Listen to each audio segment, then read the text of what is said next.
Hello and welcome to another episode of Chat About. And today we're going to chat about the Nintendo 64.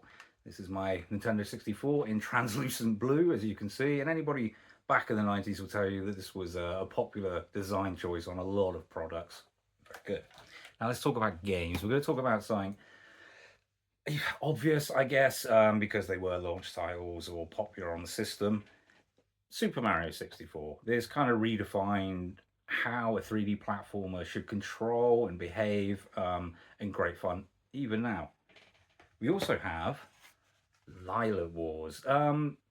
Never understood the name change. This is, of course, Star Fox 64. The same thing happened with the Super Nintendo. We got Star Wing rather than Star Fox.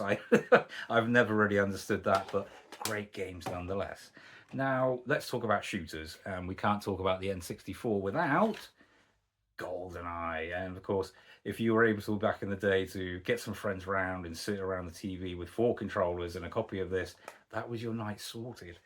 Now, we also have Perfect Dark, made by Rare, made by the same company, the same developers that made GoldenEye, and you can tell there's a lot of influence and a lot of love in this one that carried over from GoldenEye. Now let's get on to something a little more fun. Here we have Pokemon Stadium. Now the interesting thing about Pokemon Stadium is it came with this little device right here, which was a Game Boy adapter. So all the Pokemon that you trained and battled with and raised on Pokemon Red, Blue, or Yellow, or indeed any of them from the first generation, you could transfer into the game and battle them in here.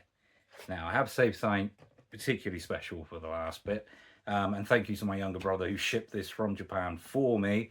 Very grateful. This is complete inbox Legend of Zelda Ocarina of Time for Nintendo 64.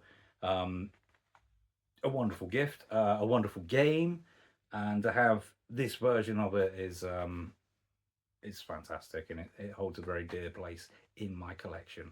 Anyway, thank you so much for watching, and I will see you next game.